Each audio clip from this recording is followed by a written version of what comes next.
Caryll Tozer. She's a jack of many trades and holds many titles: beauty queen, sportswoman, businesswoman, activist and mother. Having the drive to excel at the many fields she has chosen to lend her considerable skills to. She is also known as a co-founder of Women in Need, an organization that supports and educates on abuse against women. She is also involved in project management and construction. ETV Power Women proudly presents Caryll Tozer.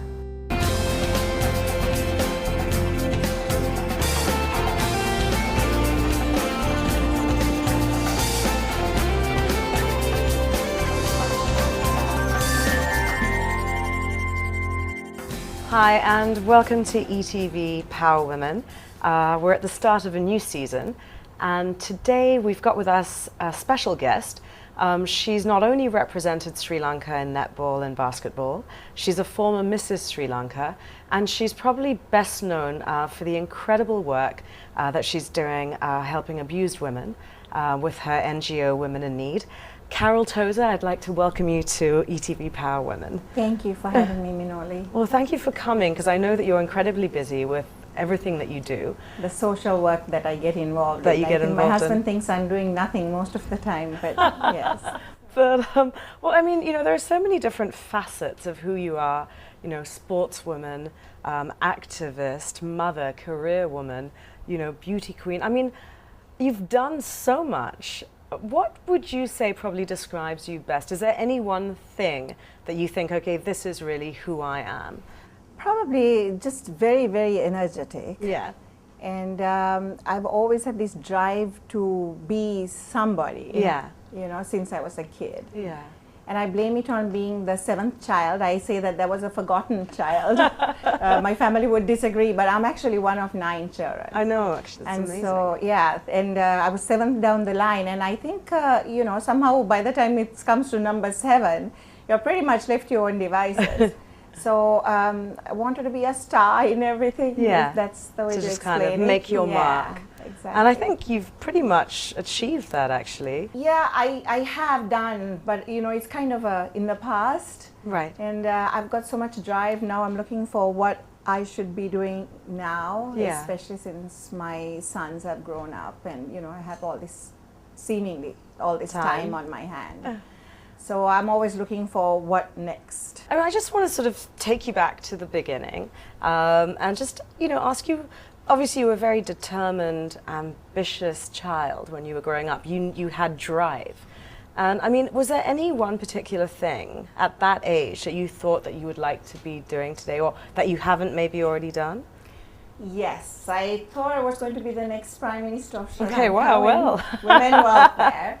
And that's when pretty I went to amazing. college, I used to tell everybody I'm going to be the next Prime Minister of Sri Lanka, because I always thought that a woman should be out there. And also the drive, that I had the drive to do it. Yeah. Of course, for a variety of reasons, I left the country and I wasn't here most of my years. I was popping in and out, so to speak. Yeah. And so that was one of the things that actually kept me away from getting involved. Okay. And perhaps now I think, I still think that there's a place for a lot more women. In politics. We are a majority women in this country. Yeah. And we are totally underrepresented. Yeah. So I would love to be involved in some way, shape or form. I don't think now the woman Prime Minister part of it is applicable, but certainly politics interests me, and empowerment of women. Actually, women coming up and making a name for themselves, to me is very important. Yeah. Wow, so is this your sort of, possibly a platform where you're... Well, I've kind of tossed this around and mulled about it in my mind, and then I think, you know, I have so many family members, and what would they feel if I stepped out there? And one of my sons said, do it. One of my sons said, don't do it. And so I've kind of been thinking in the back of my mind, but maybe, you know, it's passed me by. Yeah. But certainly if there's any way that I could actually do something, and especially for the country, you know, from the point of view of what the country needs, you know, good spokespersons out there. Yeah. Maybe, you know, but in active politics per se, maybe not. Caryll, I mean, just speaking about representing Sri Lanka, not in politics obviously, but you know, you've represented us in basketball and netball. You know, I mean, what was that like? I mean, as a student, you represented your country. I mean, that must have been quite an incredible experience. Yes, it was. And I think as far as my family was concerned, I don't think my parents ever saw me play for Sri Lanka. I mean, I played in the country as well as overseas, yeah. But they were too busy. My mom was a teacher and my father, both of them worked, obviously. Yeah. So they didn't have the time. And there was me going out and doing something. And at the time also, it wasn't so highly specialized in that the same athletes or the same people who stepped forward in school to do one thing did many things. Okay, yeah. You know, now it's pretty much specialized. You're kind of if you're a swimmer, you're a swimmer. But in my time, you know, you did, basically the kids who stepped out were the ones who did everything. And I think it was called the forward child. Okay. But lo and behold, I went to the States and I discovered I had personality because that's what they called it. Yeah. You know, so I was really happy that there was actually another term for it besides being the forward child. And so I had this incredible drive. I mean, you have to have that, and the motivation and the dedication. But I always wanted to be somebody. I always wanted to do something, you know, make a mark, make a difference. So being the forward child, so to say, helped. Yeah. You know, kind of. Yeah, it helped to push me out there, push myself out there. Fantastic. So that was pretty much my childhood, just sports fields and sports fields. Yeah. Right. Well, on that note, we're going to take a little break. So for all of you at home, don't go anywhere. We're going to be right back with more from Caryll after this short break. So we'll see you soon.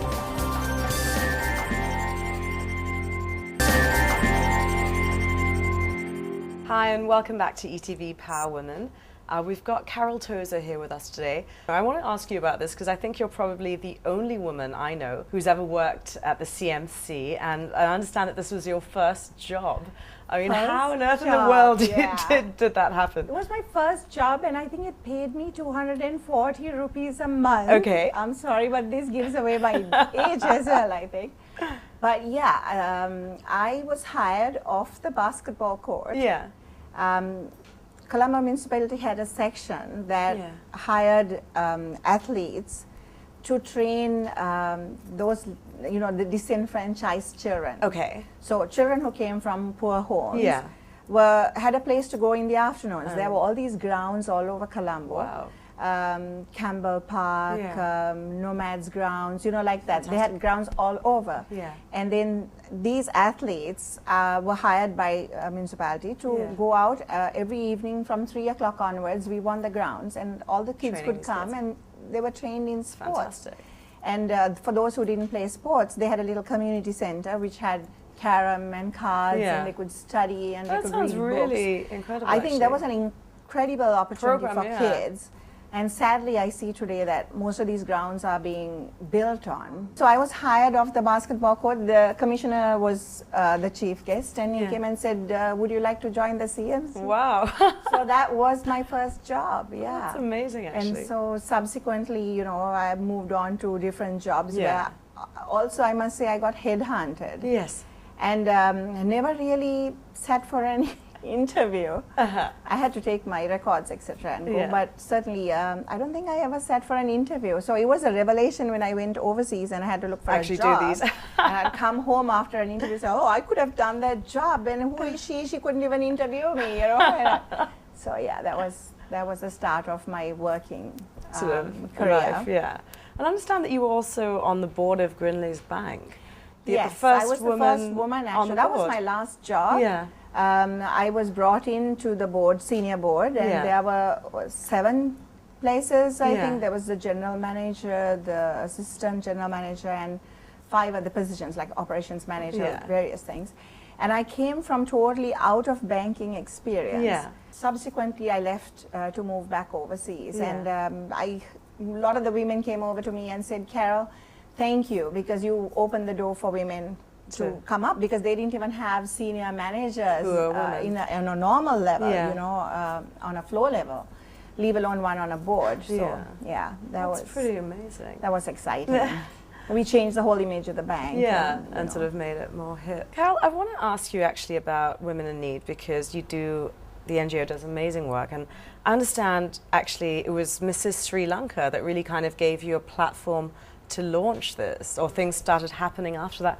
I mean, just tell us a little bit about, you know, how it all came together. Well, in 1986, I think Yeah. it was, I had just had my second baby. Yeah. And one of my sisters said, you have to go into this competition. And I had just come here on holiday, I think. Yeah.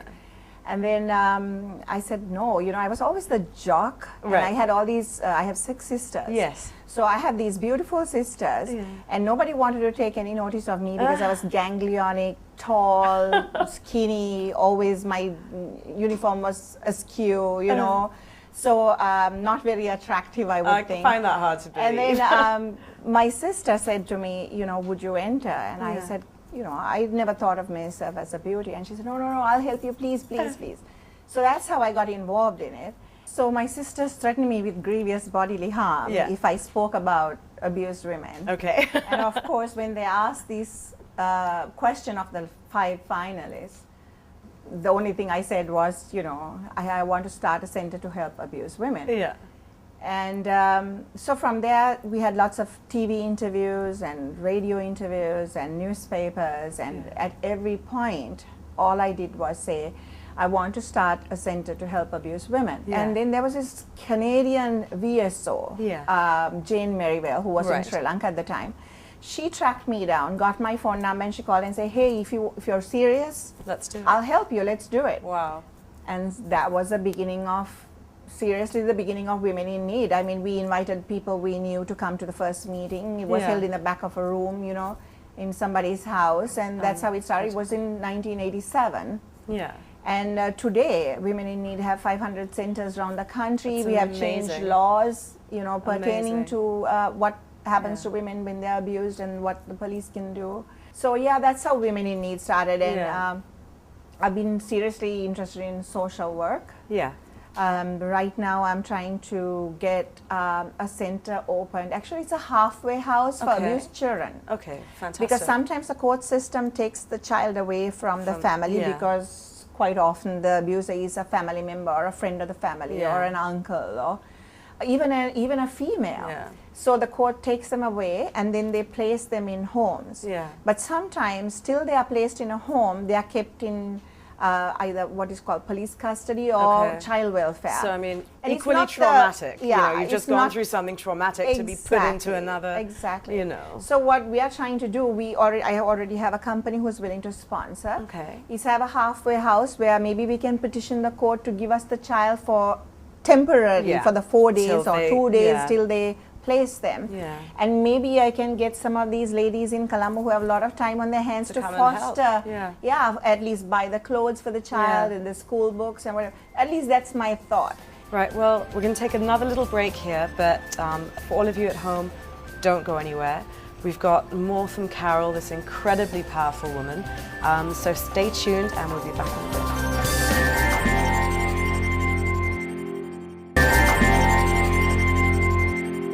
Hi, you're watching ETV Power Women. We've been having a really interesting chat with Caryll. And Caryll, actually, just before we went to break, you were telling me about the centre that you hope to start for abused children. And I mean, I find that really fascinating because, again, every day you open the papers and you read all these cases of abuse. So this, what you're planning to do, is really a fantastic idea. At the moment, I have a sponsor. However, we have also identified a place, but I found that this place was operational without proper paperwork. Okay. They already have a home there. Right. But I can't put my name to something unless there's proper Unless it's licensing, done, yeah, etc. You yeah. know?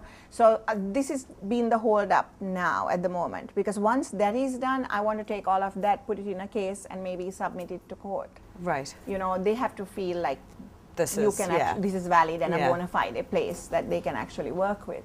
So that's my hope. Well, no, I mean, that sounds fantastic, and I think that would be an amazing thing to do.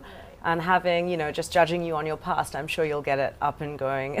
I think once I get it up and going, there'll be lots of people who will Yeah. probably get involved, know. and they won't need my time. I think I'm good at these startup things, you know, to start it up and maybe somebody else will run but with it's, it. no, you but know. I mean, it's really Social incredible. work to me has been very much a part of my life. Yeah. My parents, though they had 9 children and they both worked, Yeah. amazingly found time For to all of do you, yeah. charitable work or social work or things that affected the community. Yeah. And subsequently, all my brothers and sisters also do continued their that. fair Yeah. share.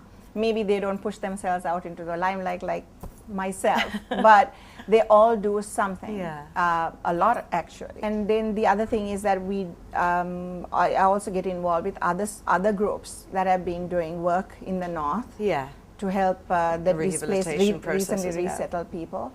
Plus this trust I work with, which is where we did the Yala Museum. Yes, that's right. I want And to so, ask like you about said, that. I'm all over the place, but I mean, you do happily a enough, a lot lot of it gets of done. things, It gets done, which is so, amazing.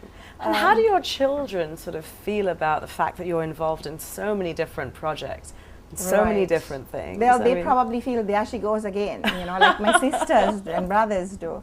I think they are proud Yeah. of what I do. My oldest son is less out there, and he does graphic design, Yeah. and he works now. He's graduated and he's Yeah. working. He's amazing. He's very artistic. Okay. I can't even draw a flower, so obviously it didn't come from me. And then my younger son is he's doing studying medicine at the moment. Okay, wow. And so he's out of the country, but he's another kid who wants to save the world. Okay, so that's definitely from his mum. Yeah, but also both kids, since they were small, when they saw a mahout prodding the elephant, they go say, "Pick him off, mom, he shouldn't be doing that." Or when they saw trucks full of logs being transported to Colombo, that's they just would like, say, "Go to the police station Yeah. and put a report, this is the license number." So always... They're very socially aware. Yeah, socially aware. Yeah. And hopefully they will also pick up on what their grandparents did and what their aunts and uncles do and what we do Yeah. as parents. And maybe run with that and do something for somebody else. Yeah. I think that's really important. Yeah, fantastic. Well, on that note, we're going to take another little break. But when we come back, we've got some of your friends and family talking about you and telling us. This is the part I dread, right? Yeah, everybody says this is the part they dread, but actually, when they watch it, it's all generally quite heartwarming and lovely. So I think hopefully you'll be pleasantly surprised. So we've got our confession cam after the break, so don't go anywhere. We'll be right back.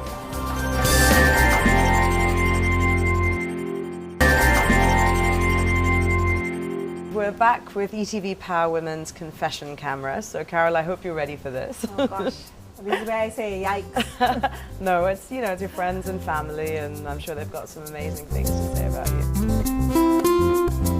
I've seen her being a career woman, I've seen her being a single parent, I've seen her being now a voice for the underdogs behind causes. So as a friend, I think she's a very solid human being who's there doesn't judge people, who is there with you.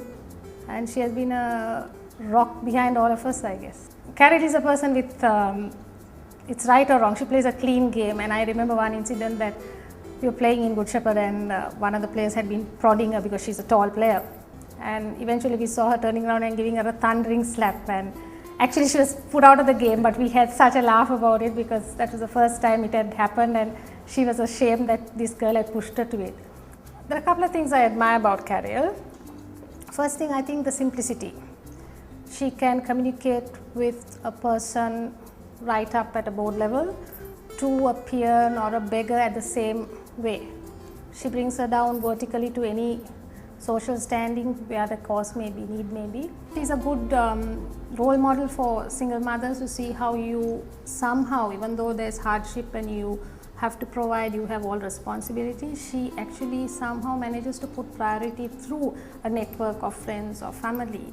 It doesn't feel bad to reach out, but somehow the children are given the best. She's very much family oriented, and she's one person who always tries to fight all our battles at home. We're a large family. We have she's number 7 in the family, and I'm just after her. So we're pretty close, and she's a lot of fun to be with. and she's a trailblazer. She'll be the first to do something, but she also shows that it's possible for others to do the same thing. And she's funny, she's witty, she's smart, she's a great sister to have. If you ask me who is Caryll, I would like to say two words. She's extremely effective and efficient. When I say that, each time I worked with her, we produced results in terms of professional way, and which means I could rely on her that she delivers on time. On many occasions, she was like a fireball, put lots of pressure on the person who she works with, but end of the day, the results were met. Other side of her is that she's absolutely soft in her heart. She also likes to do some charity. She also likes to help the needy. Well, that was interesting to see. See, I told you, nothing to made worry me want about. to cry. I know, it was very sweet, but I'm really that would be bad interested. for my reputation if I cried, right? Because I'm supposed to be this really tough woman. Well, Yeah. tough, efficient woman. Yeah, thank you. I really appreciate that, I have to say. Well, it's good for everyone at home to see that, and got to take another little break. But when we're back, I'm going to ask you some quick questions. I just want the first answer that pops into your head. So we're going to do that when we come back from this little break, so make sure you don't go anywhere. We've got more coming up with Caryll.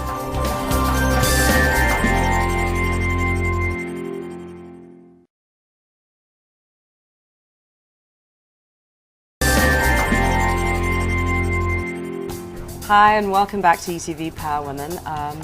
We've been having a fantastic chat with Caryll, and I'm now going to put a little bit of pressure on her and ask her a succession of 10 questions. It's sort of the first response that comes into your head. That's the answer I'm looking for. I mean, some of them are, a little bit out there, but we'll just sort of... Can I explain myself? Yeah, you can. Briefly? Absolutely, you can. Okay. So, Okay, let's face it. Right. the first one I'm going to ask you is, what is the toughest thing about losing a spouse? What would you say is the toughest thing about that? I think you don't have time to grieve. You just pick up and you move on, especially if you have kids. Yeah. You just do what you have to do.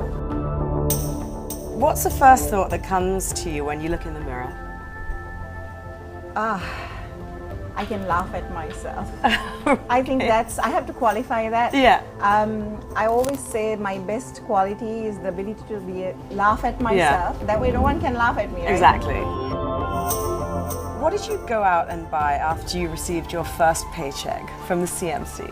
I really distinctly remember this, I bought a navy blue fabric. Okay. It had little white dots on it, but it was basically dark. Okay.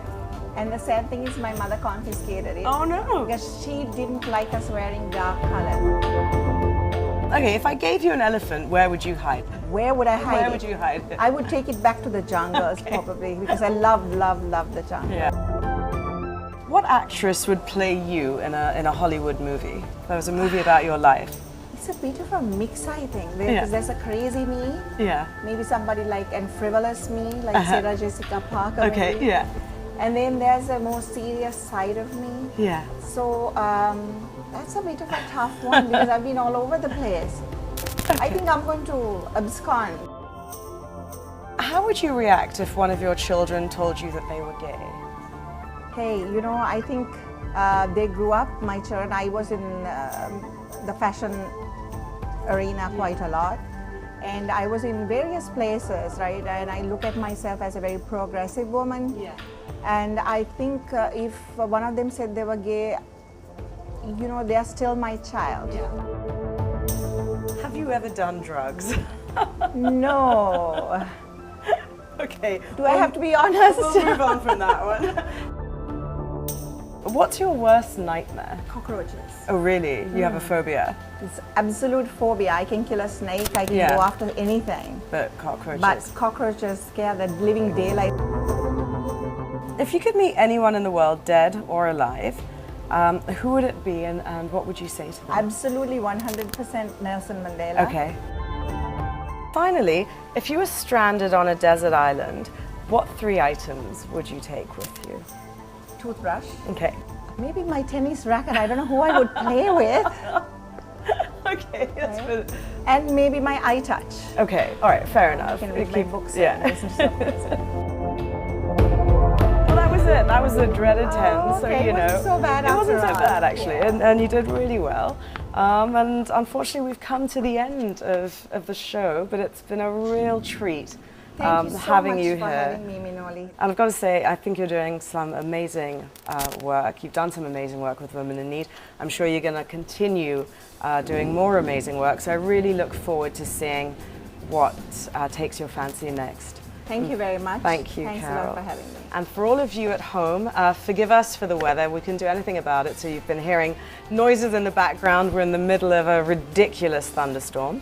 But don't forget to watch next week. We'll have another fabulous guest on with us. So we'll see you then. Goodbye. Thank you. Thank you very much. My sister should probably say, oh, she there, she goes,